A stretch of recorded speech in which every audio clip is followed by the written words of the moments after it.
Good morning, everyone. Welcome to a webinar about handbooks. A couple of administrative things first. If you wish to ask a question and you are on your computer, hit the chat button at the bottom and type in your question. If you are on an iPhone, hit the screen once, go to the three dots, and then hit the chat button and you can type in a question. So we're here. You're welcome. So thank you for taking the time to learn a little bit about handbooks with me today. First things first, one of the biggest questions I get from clients and from people is, do we even need to have a handbook? Some employers don't want to have a handbook because they feel like it's going to cause more issues than it solves. In this day and age, with all the new leave policies, with all the regulations, a handbook is essential. But my caveat is the handbook has to be well written and it needs to be tailored to your company. Just using a form handbook off the internet, that's not going to be to you. That could lead to more problems than solutions. When I say tailored to your company, what I mean is you should not be including leave policies that don't apply to your company. Most of the form handbooks online will have, for example, will have an FMLA policy in there. That was part of it. Virginia asked if we can mute everyone else. And then I have the last change order for But let me know in a minute if that's better. We're working on that right now. Okay, everybody should be muted now. If there's any more issues, let me know. I'm sorry, I have the questions on the screen, so if you see me looking over, it's because I'm trying to see your questions as I'm going through this at the same time. So as I was saying, like, for example, there are lots of form handbooks online and they're great starting points, but you've got to make sure they get tailored to your company. Most form handbooks, for example, will have an FMLA policy in there. And the FMLA leave only applies to employers with 50 or more employees. Putting that in your policy, putting that in your handbook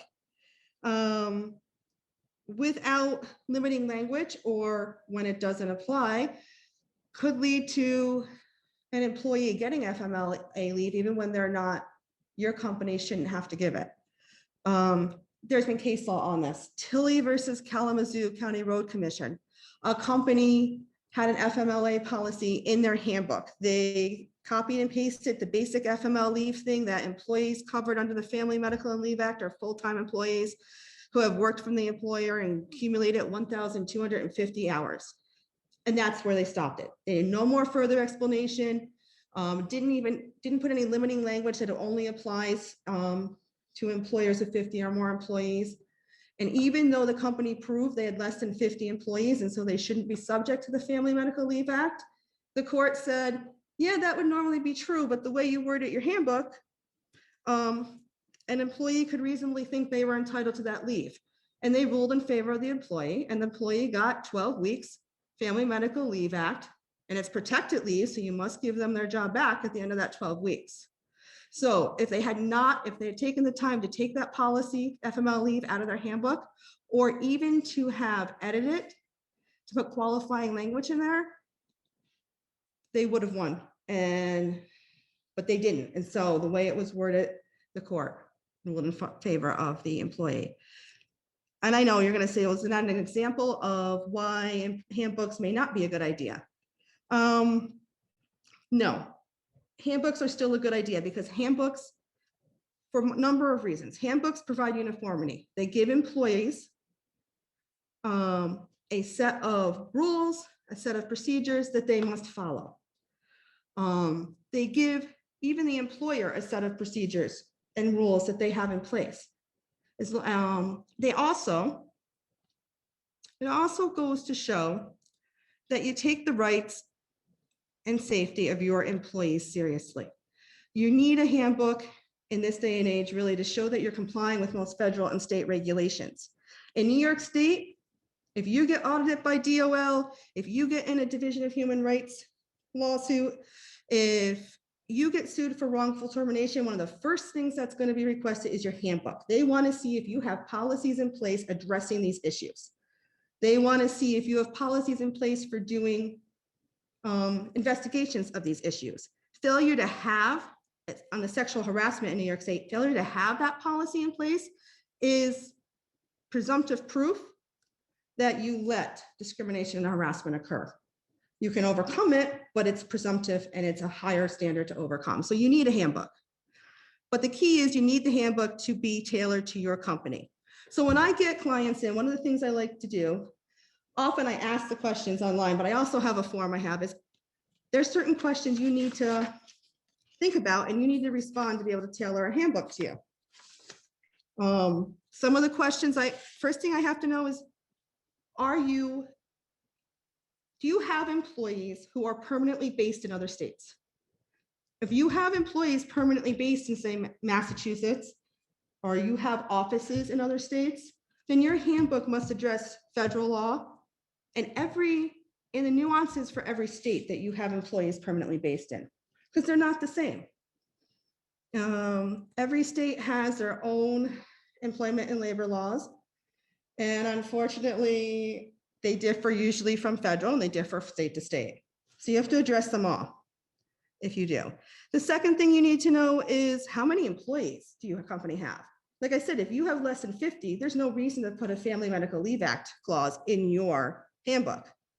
If you have less than 15 employees or less than 20 employees, then you don't need to put some of the leave requirements that New York State has in there. New York State requires leave for blood donations, for blood marrow donations, for employees with 20 or more employees. Military spouse leave, which is, they have their own military spouse leave separate from the Paid Family Leave Act. Those are two different things in New York State, but you can get it under both acts. So you have to make sure when you put the paid family leave in, if you also are putting a military spouse, that you have them worded so they read together. You want to make them sync with each other. But it's important to have that. The other thing is you want to make sure any clause you put in a handbook is what your company actually does. If your company provides annual reviews, then fine, and that's what you do every year, and that's what raises are based on, then you put that in your handbook. But if your company isn't going to do an annual review, don't put that in the handbook. It just causes more, that could cause more issues down the road. Just leave it, and reviews will be done periodically instead of giving a set time frame. You need to know if your company is part of a collective bargaining agreement, then there's certainly, you either have to have, two policies, one for union members, one for non-union, or you can use one policy, but there's just certain language we have to put in there to make sure that you don't violate the National Labor Relations Act. So again, I can't stress the fact that yes, you need a handbook. It's going to protect you. I just represented a client actually in an unemployment matter because their handbook specifically stated the hours of work, specifically stated the requirements for handing in your time slips, specifically stated that putting time you did not actually work on your time slips was considered misconduct, and misconduct, and was defined as one of the things that you could get fired for. The division, the appeal board, unemployment appeal board, sorry, let me be specific there, actually credited the employer's handbook and discredited it because there was nothing further in writing. It was just the employee stating, well, I was told I could leave early and still get paid for the full time. But there was nothing in writing with that. And the handbook said otherwise. They had a history of applying the handbook uniformly to everybody. They'd never let that happen before. And so his unemployment benefits got denied. And he had to repay back any unemployment he'd already received. They are very important, especially if you're getting audited by DOL too. And unfortunately, as the economy has taken a downturn, the government is also getting less money and less funds in. And the same thing happened back in 2008. When they're getting less funds, we see an increase in audits from DOL, who are coming in to try to collect some more. It's a way for them to get some money. They can collect, because on top of any back pay, if they prove that a regulation of DOL was breached, they also collect interest, and they also collect punitive/liquidated damages per statute. They're entitled to that. Often the interest and the damage, often liquidated damages are over 25% of what any back pay would be, if not more. So for example, in the past, we have had a client be audited by DOL for failure to give lunch breaks. However, they had their handbook did state clearly that all lunch breaks had to be taken between 11 and 2. Clearly stated timesheets had to be filled out and lunch breaks put on the timesheets. However, if you did work for your lunch, then don't write down you took a lunch break. An employee got fired and he made a claim to DOL, and he made a claim stated that he worked through lunch breaks, he was never given a lunch break, and that he was required to put a lunch break down even when he worked it.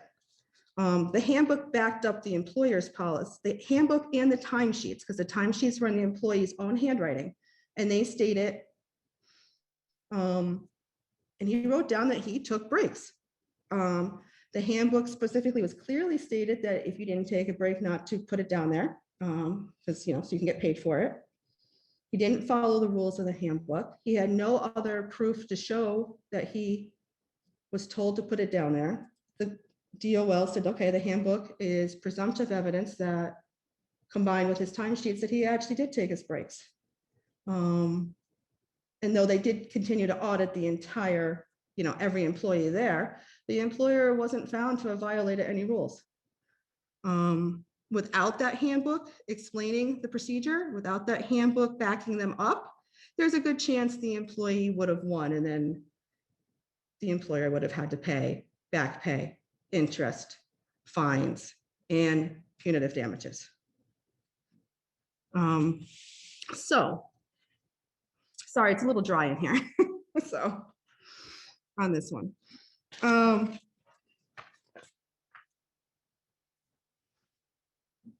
So how can so when you're going to write a handbook, as I said, there's certain things you have to ask. You have to look at how your company runs things. And then once you do, there's certain clauses that you're going to want in your handbook, and those clauses in your handbook will be tailored to you. Every handbook should have an at-will employment statement. That's everybody, for the most part, most people know that. Without that statement, it's a possibility the handbook could be considered a contract, and we don't want that to happen.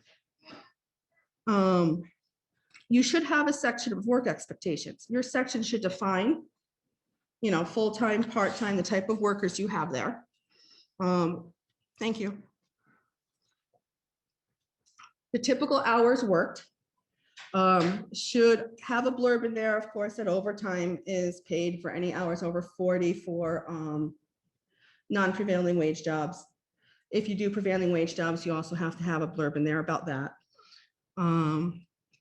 You should be talking about if you're going to put a dress code in there, and you're entitled to have a dress code. However, you got to be careful. New York State in the past year has just updated and passed a couple of laws, first saying that certain hairdos can't be banned because it could be you can't ban hairdos, regulating hair, anything that bans dreadlocks, braids, anything like that is considered discriminatory.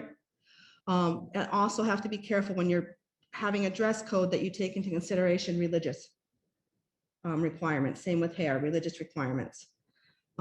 Certain religions require certain dress code, and so you have to be very careful. So you can have one, but you have to very carefully write it and very carefully tailor it so you don't violate these newest rules that got passed in the past 2 years by New York State. You can also have, you also should have an internet usage policy, a phone policy. A lot of the handbooks I've noticed online, or older handbooks, maybe not online, that people have, the phone policies were geared more towards office landline phones. Those policies should be updated for cell phones also. because most people nowadays bring their cell phones into work. If you don't want them on them and you don't want them using it, you should update that policy and be very specific. And you very specific, if you still use desk phones, you have one blurb about the use of your office phone and one blurb about use of cell phones. You want to be, sorry, as detailed. You want to be as clear on that as possible. So there's no employee can't say, well, I didn't know. I just assumed that was for desk phones only. I didn't know I couldn't make personal calls on my cell phone during work. Because you got to remember, most decisions, most courts, when they're looking at stuff, their first instinct is to rule what's most favorable to the employee. So just be clear. You should have a confidentiality policy. You should have a separation from employment policy. What's going to happen upon separation? Do you want unused vacation leave to be paid upon separation? If you do not want it to be paid, you have to have that in writing. But if you put that in writing under your separation policy, make sure that matches what you have under the leave section of your handbook. Lots of times they don't sync, and so then you have conflicting information. And again, a conflict is going to be ruled in favor of the employee. You should have a standard of conduct policy. If you don't want solicitation to occur, then a no solicitation policy. You should have most companies nowadays want to have a social media policy. You got to be careful on that one. You can have a social media policy, but you got to word it carefully, because an employee is allowed to talk about conditions of employment, their pay. You can't totally regulate without violating the National Labor Relations Act. So the language has to be very tailored so to avoid that violation. Because a lot of times what they'll say with social media policies, if it's too narrow, well, you violated the employee's right to try to gather with other employees, find out, and having to do with unions and all that. Even if you don't have a union at your place, they have a right to meet with other employees and try to get better work conditions. An attendance policy. If you want the ability, you should have a policy addressing employee breaks. If you want the ability to be able to do searches, workplace searches, that should be in there. Workplace property, computers, work email. You have every right to search that, but you need to have that policy in writing so they know. And they're expecting it. They can't say they didn't have an expectation of privacy. Technically, in New York State, if I bring my pocketbook in, an employer can search that if the employees have noticed that that's a possibility. Because once I bring it on company property, especially, and if there's a reason they're searching it, but you have to have that in writing, because that's going a little bit beyond, because that's no longer really company property. You should have a section titled Leave Entitlements. In New York State, Section 195 of the labor law says every leave an employee is entitled to needs to be presented to them in writing, whether it's a statutory guaranteed leave or whether it's leave given by an employee.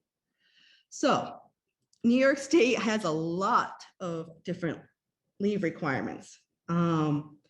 Everybody knows of the new one, I'm assuming, but if not, New York State, as you know, enacted the New York State Sick and Safe Leave Act.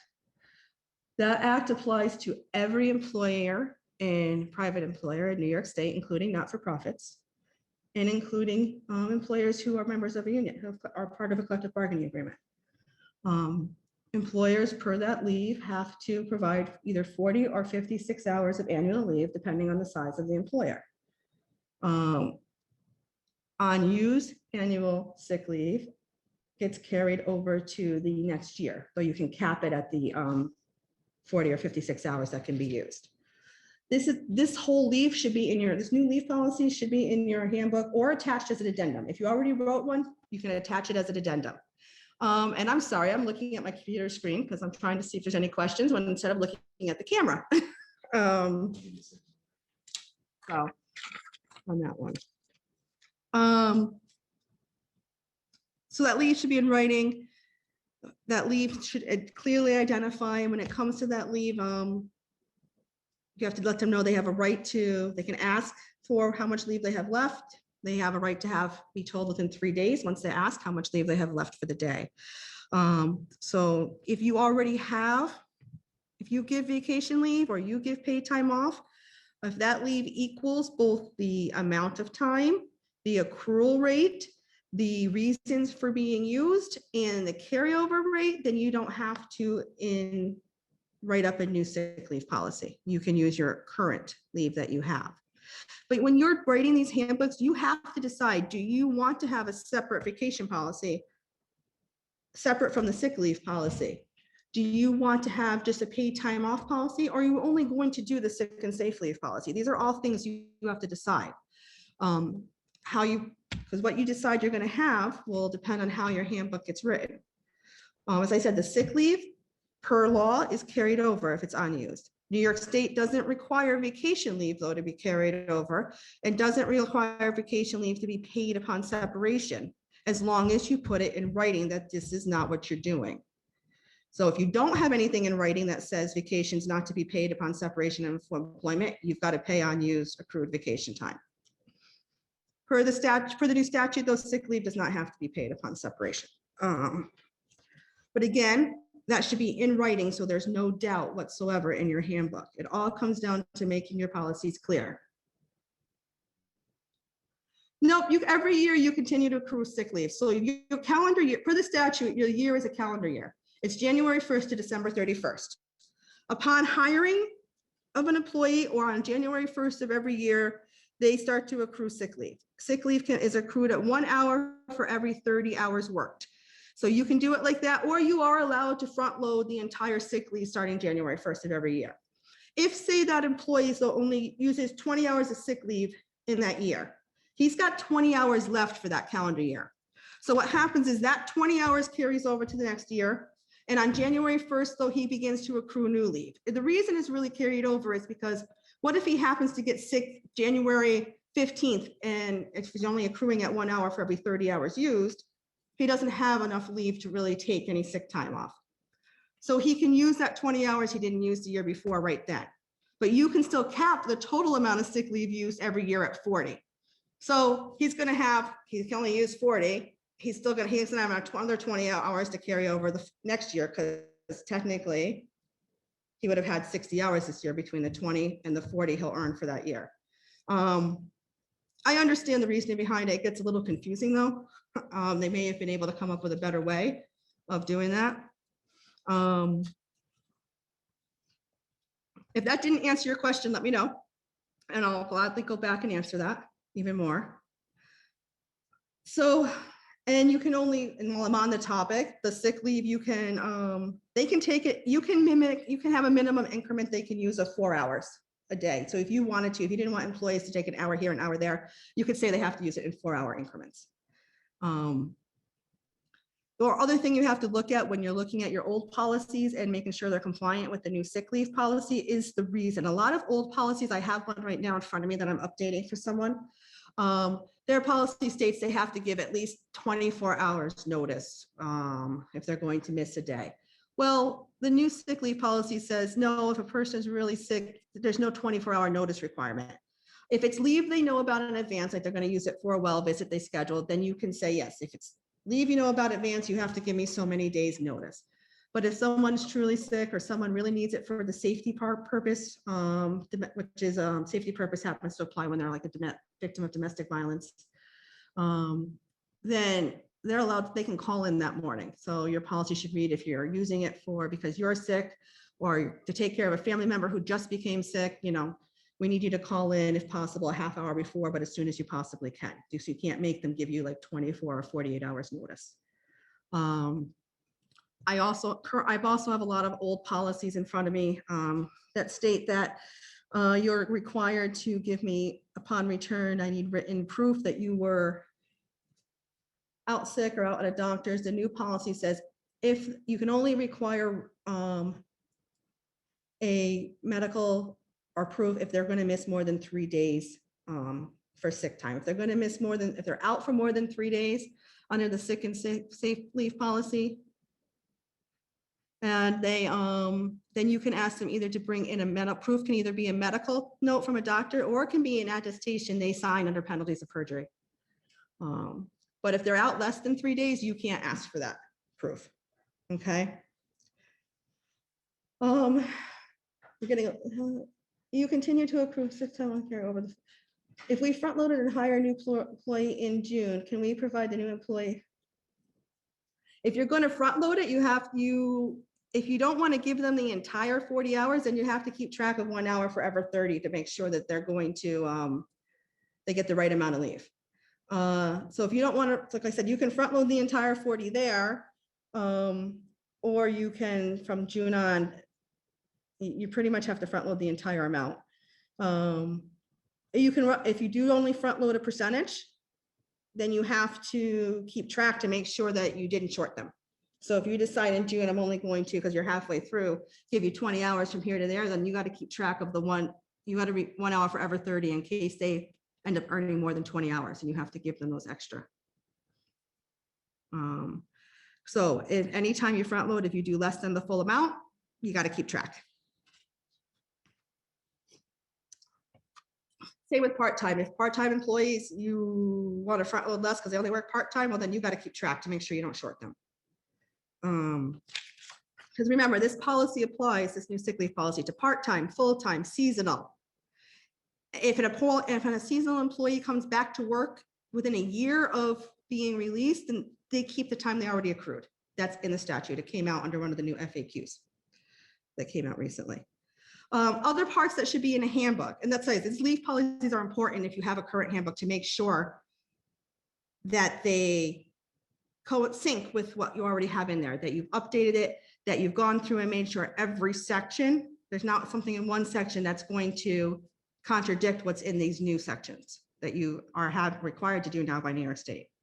Handbooks, you should have a benefits section in your handbook.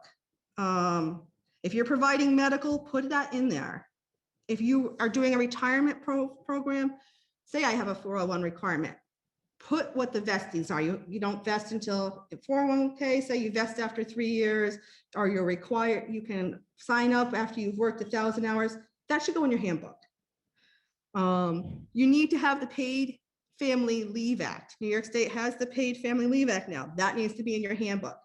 And it really should be more than, we give you leave under the Paid Family Leave Act. You should explain what that is. When are they entitled to this leave under the Paid Family Leave? How much are they entitled to?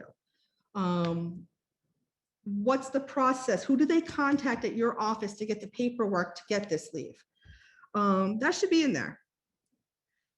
If you want you have a drug and alcohol policy, most people want to ban drugs and alcohol, but if you want to do drug testing, that either needs to be in your handbook. If it's not in your handbook and you decide, hey, I want to start drug testing at my company, you have to put a policy in writing, and everybody has to have 60 days notice before you can start drug testing that. And if it's right in your handbook, well, that notice then is, they've already had it. Nothing further is needed.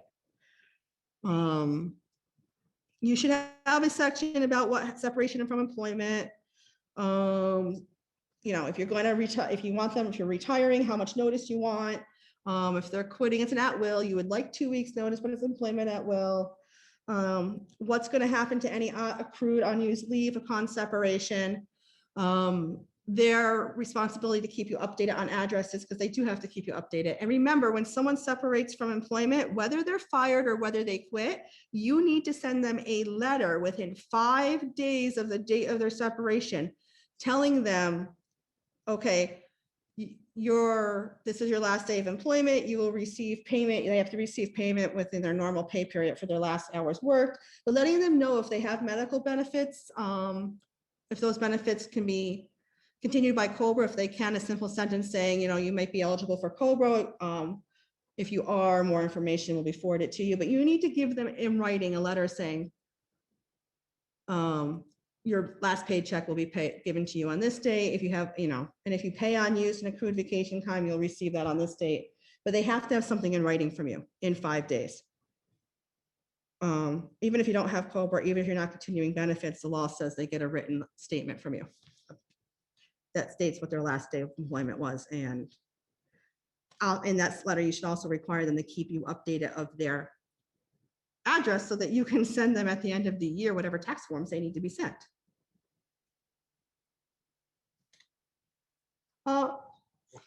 I do. I don't have it with me today, but feel free to, and I'll have my phone number up at the end, but I'll give it to you now.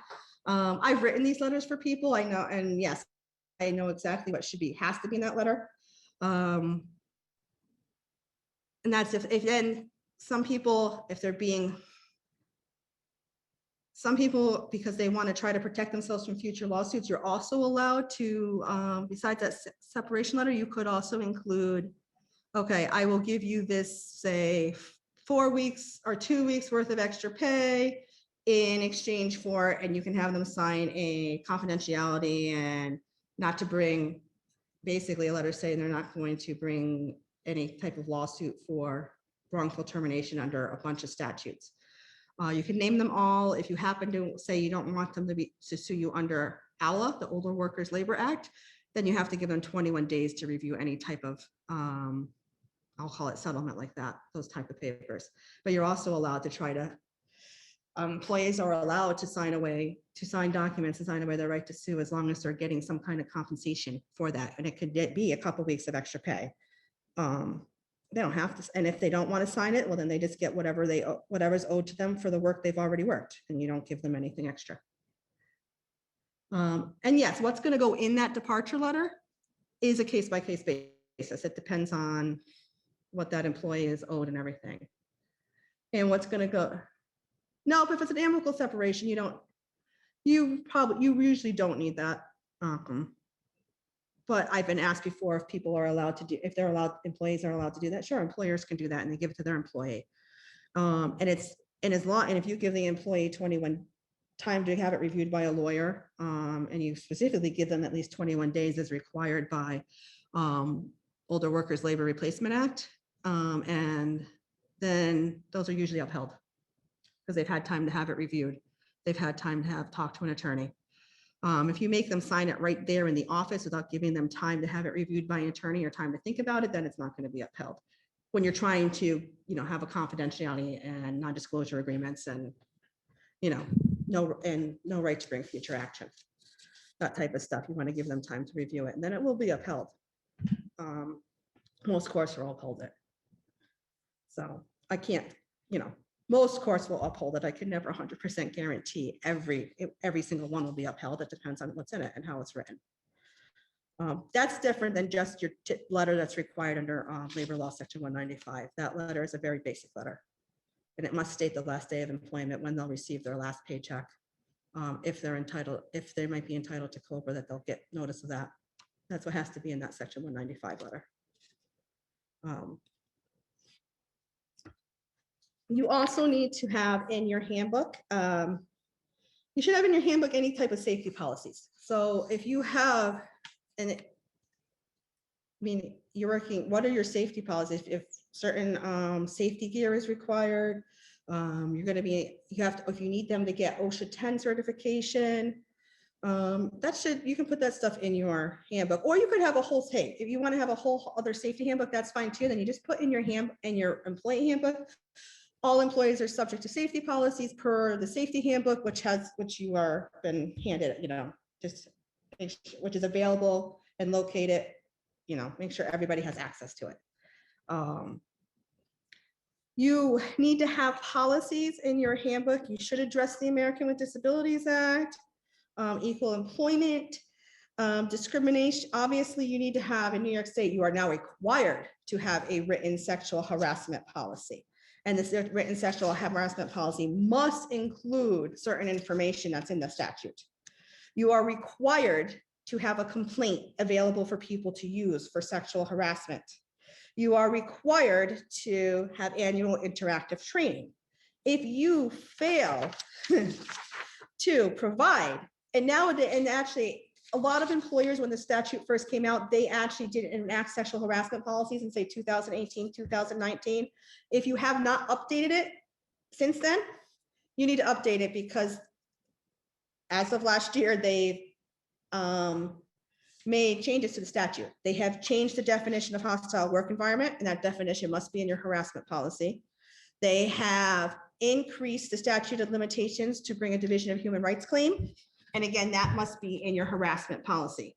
They have added the right to punitive damages and to attorney and for a successful complainant to collect attorney fees. That must be in your harassment policy. So if you haven't updated it since the first one you did in 2018 or 19, it needs to be updated. It also is now required that that written harassment policy be handed out to employees every year. And it must be handed out in English and in their native language. So if you have employees, I've actually helped someone translate their policy, needed a translated policy to Chinese. So we helped them figure out how to do that. So if you fail to give out, to have a written sexual, give an employee, every employee needs to be given this written sexual harassment policy. If you fail to follow that rule, and it can be in the handbook, and then you give the handbook out to everybody. Yeah, it's a new rule. They came back. I don't know what you mean by PMP. Not the, unless they're, oh. No, just the harassment policy. They're supposed to get a copy of that every year. And when they do their training, if any materials are used in the training, they're supposed to get a copy of that too. So, and if you fail to give it out, failure to give out that written policy can be fined at $100 per employee. If you fail to have a complaint that they can use, that's another 100. Could be, each offense is per employee. So if you have an employee and you do not have a complaint, you do not have a written policy, and you haven't done training, you're talking about 3 offenses, and each offense, the fines go up. So a first offense is $100 per employee, or up to 15 days in jail, or both. You can be in prison for failure to do this under the rules. The second violation is a fine somewhere between 100 and 500, up to 30 days in imprisonment. And the third violation is a fine that starts at 300. There is no maximum limit on it, and/or imprisonment up to 60 days. If you don't do all 3, then you have 3 violations with every single employee, and that can add up. Okay, so you want to make sure you are up to date. And like I said, one way to do the sexual harassment policy, if you are worried that it's going to change every year, is you make it an addendum to your handbook, so that when you have to update it, you just hand out, say, addendum B. So then in your body of your handbook, you put general language in that says, our company, we discourage harassment and discrimination. Our full policy is at addendum B to this harassment. And then if you just have to update that, you can just hand out addendum B the next time. When you also need to have, you should have an acknowledgement at the handbook, at the end of the handbook, to employees acknowledging that they received this handbook, acknowledging that they understand that they're still an employee at will. This handbook doesn't change any of that.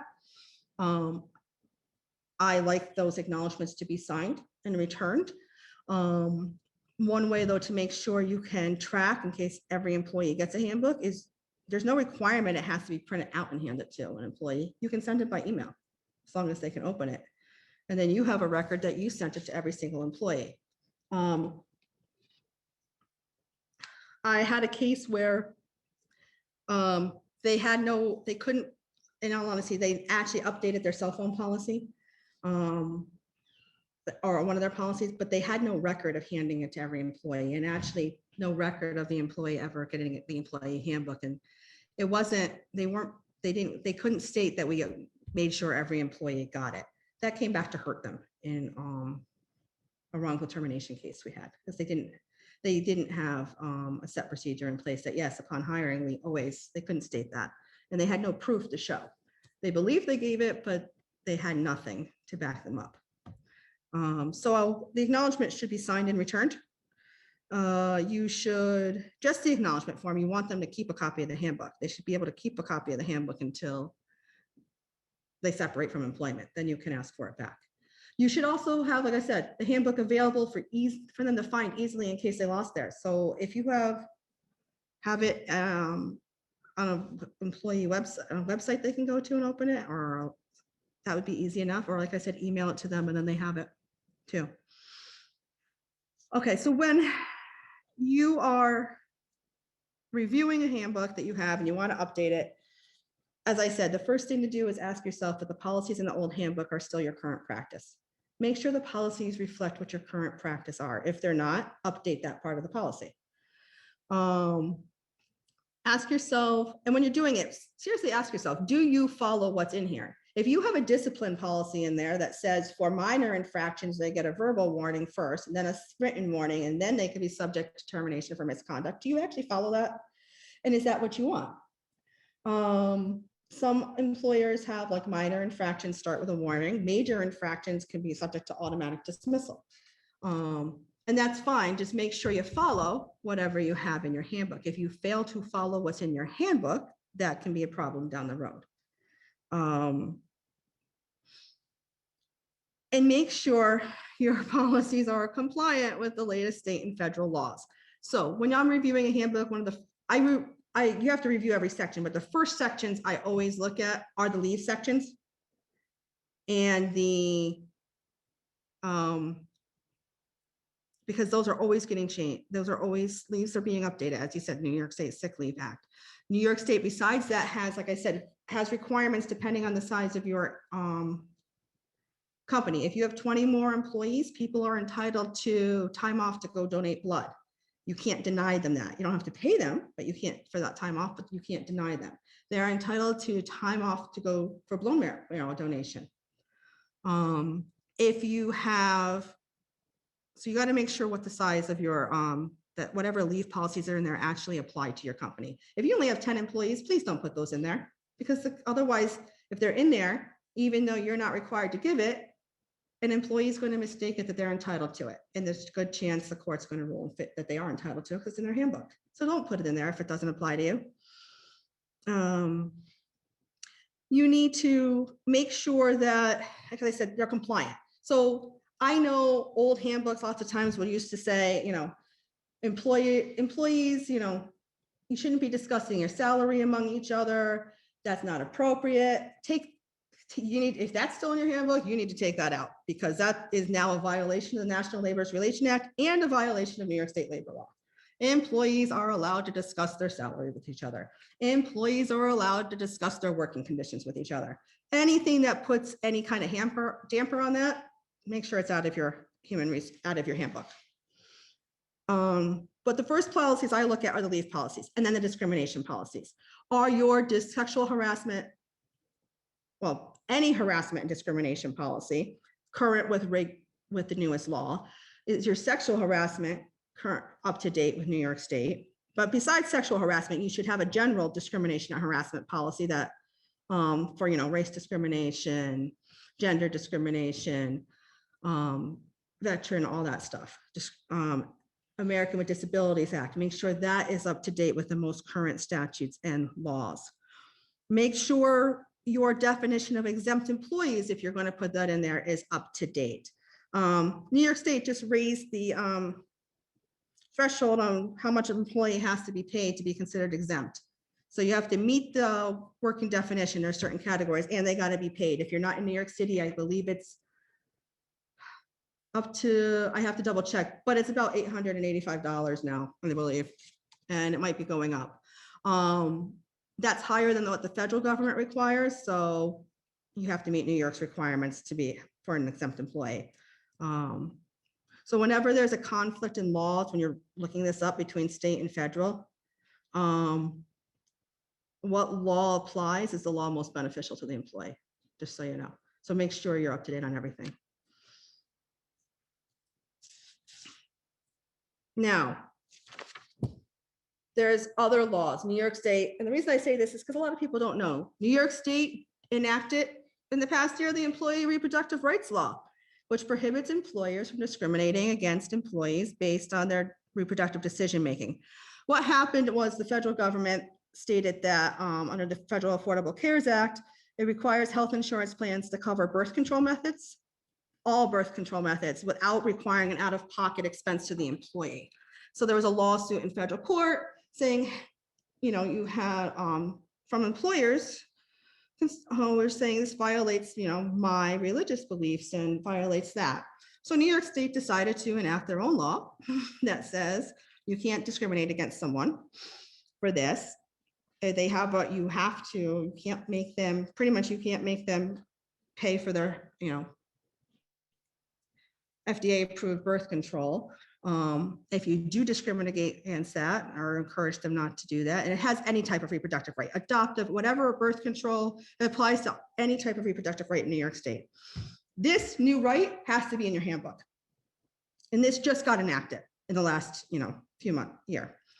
This must be in your handbook. If employees can sue in court for a violation of this, if you are found guilty of if you don't have this in your handbook, you're going to get penalties for not having it in your handbook. It's going to be used as presumptive evidence that you violated an employee's reproductive rights. And if you are found guilty of violating an employee's reproductive rights, you are going to be responsible for back pay, reasonable attorney's fees, costs, and 100% liquidated damages of the award, unless you can prove you had a good faith basis to believe you were in compliance. So they get 100% liquidated damages. That's a lot. But it's a new law. And I imagine it's a new law that, I look periodically and make sure I'm up to date on this, but this is not something that every employer, you guys are trying to run a business. I wouldn't expect you have time to go look up all these little nitty-gritty laws. But there's real consequences for not updating your handbook and not updating.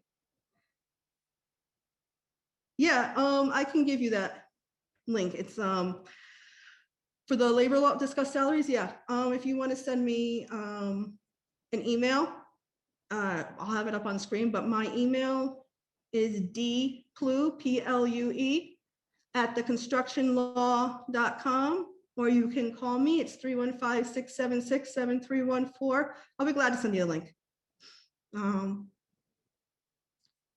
So that's not an issue. Just give me a call or send me an email and I'll send it to you.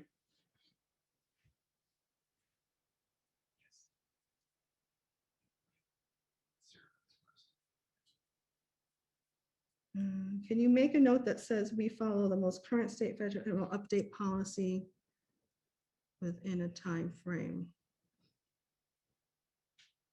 You can put that in there. Just make sure you really do update your policy.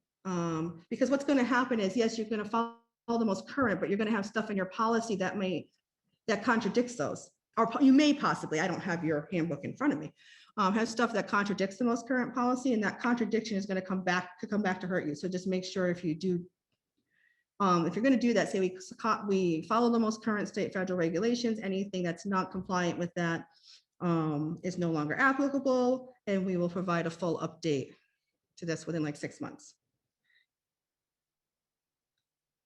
Yeah, that's correct. dplue at theconstructionlaw.com, and we'll put it on the screen at the end too. So that, and I think it was just got typed into the chat too, so you guys can see it. My name's, and I don't know if I ever introduced myself, but my first name's Diana. So.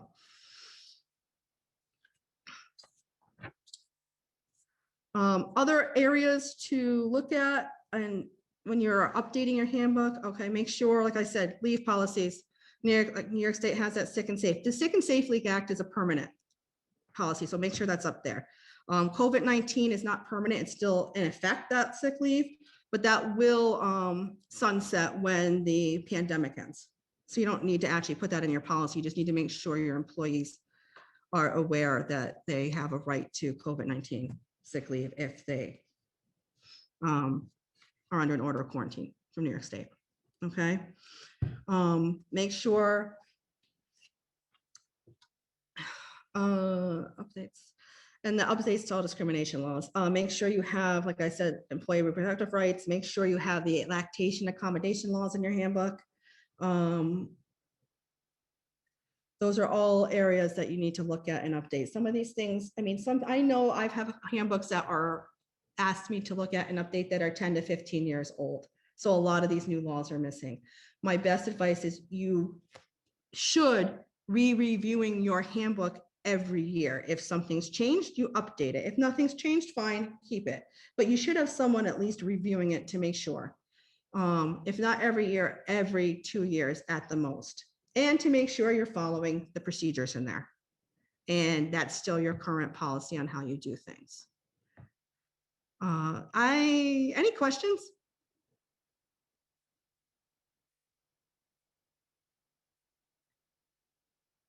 I think I'm actually, if I missed something you want me to hit, but basically the point is to, when you have an update, when you update your handbook, you got to read every section and you've got to make sure it applies, those sections actually apply to you.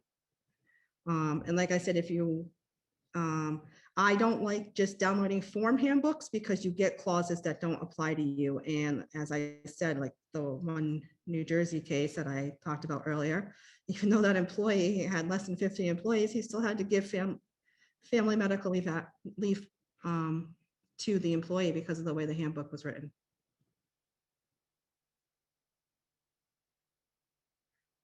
The subject matter, what do you mean? I can give you the basic topics. Are you talking about a list of every single law in New York State? This is addressed to Lisa.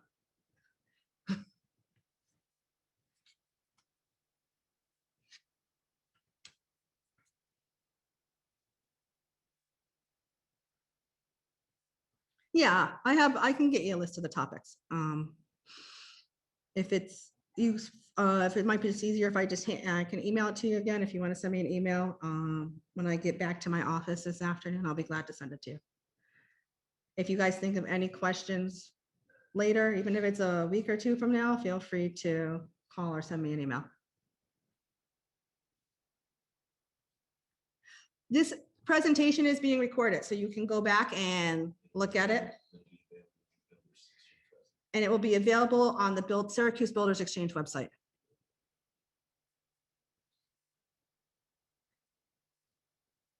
So I guess my ending and parting words for this is that, yes, you need to have a handbook. The handbook is the first thing a DOL, if you're being audited, DOL is going to ask for. It is the first thing if you're being sued that the other side's going to, and even the judge is going to want to see. It can protect you. Like I said, it helped me win the unemployment board hearing.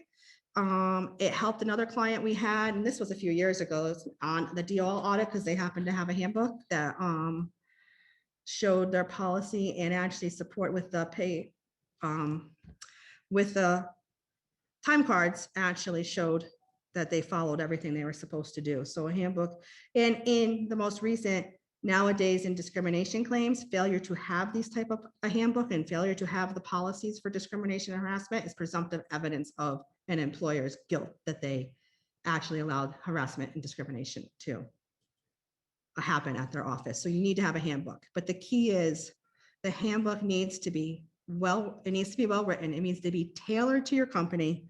And the wording has to be, you need to make sure the wording, like I said, you're allowed to have sections on certain things. You're allowed for social media and stuff, but you need to make sure the wording is such that it doesn't violate like the National Labor Relations Act. So on some areas, you have to have the wording very carefully.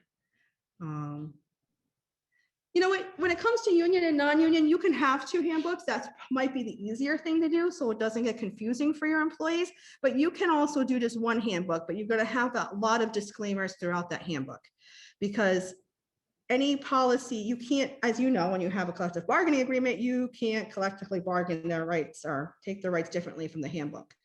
Whatever their collective bargain rights are, that's what they have, and you can't, as an employer, unilaterally change them. So if you have one handbook, you're going to have a lot of disclaimers in there concerning for, you know, this does not apply to union. Anything different from here, then go, you know, you assess your collective bargaining agreement. When you're talking about leave rights, you're going to want disclaimers. So depending on the sections, you're going to have a lot of sections with a lot of disclaimers and a lot of wording, and you might even have wording in there. Union apply. This is for union in this section. This is for non-union. So you can do it in one handbook. You just kind of break it out. Non-union, this is what happens for your leave. Union, this is what happens. So you can do it in one handbook, but two handbooks might be clearer. My only thing with the two handbooks, if you have someone who was part of a union, but say they decide you end up hiring them as, say, a non-union, or they leave the union and you hire them for something else, then you got to just make sure they get that other handbook. So So that's the only thing. If you have 2 handbooks, you just got to make sure everybody gets the right one. Is the law related to labor laws? Okay, I need a little bit more. I'm not following the question. I apologize.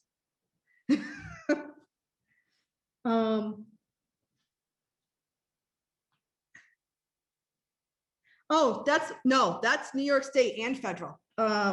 New York State specifically they updated their labor law to say you cannot have anything, you cannot tell employees that they cannot discuss their salary. That is right in New York State's labor law. That also goes federally too. Under both the National Labor Relations Act, and President Obama had put through an executive order when he was there that says you cannot ban an employee from talking about their salary. So that's both federal and New York State. And I forgot to say, if you also do federal contracting work, there's going to be other sections that you're going to want to add to your handbook to make sure you're compliant under the different federal laws, Davis-Bacon, federal. Anybody who does federal contracting work, they have their own, the federal government has their own sick leave policy for federal contractors. So you have to make sure that's in there. A lot of federal contractors, you're going to have like an affirmative action, an EEO statement. They have certain things they require. So it's just best to put in your handbook right away. They are including business ethics. It's a good thing to have in your handbook if you do federal contracting. And it actually helped me on another case we had, because they had a business ethics things. It helped regarding a situation we were in, and I got them out of it. But that was a federal one. So like I said, if you do federal work, there's additional sections you need in there. You cannot prohibit employees from discussing working conditions or salary. You can say that, you can have a policy that says, okay, you're not allowed to put lies on social media about the company, totally bash the company. But you have to, like I said, it has to be carefully worded, or it will violate both New York State's labor law and the National Labor Relations Act. So when you're doing these handbooks, you are subject to both federal and New York State law. As an employer, you're subject to both federal and New York State law that apply to your type of employment, to what you're doing. And you got to make sure you're in compliance with both. As I said before, if a federal law contradicts with a state law, you're going to apply the one that's most beneficial to the employee, because that's actually what the courts do. So and one example is the definition of exempt workers. The federal law says you have to exempt worker. It used to be $400 and something. They'd have a salary of $400 and something a week. They just raised that to $685, but New York State is at $885. So if you want the employee to be exempt, has to make the higher amount, the New York State amount, $885, plus meet one of the things. They have to be an executive employee or an administrative. They have to meet the definitions. New York State's definitions, because they are more beneficial than the federal. So even if you have an employee in management, say they're in management, but they make less than $885 a week, they are not an exempt employee and they have to be paid overtime.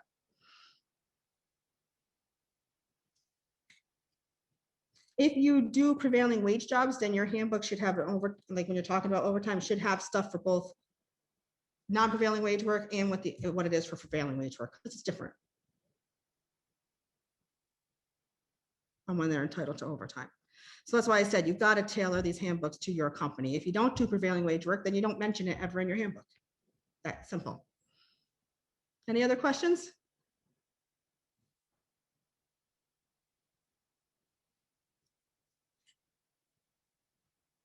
And if not, I am actually done, so I can wrap it up if there's no other questions. I want to thank everyone for taking your time to listen to me this morning. And again, you feel free to email or call me. And she just put my email and phone number back on the screen, but it's 315-676-7314, and it's dplue@theconstructionlaw.com.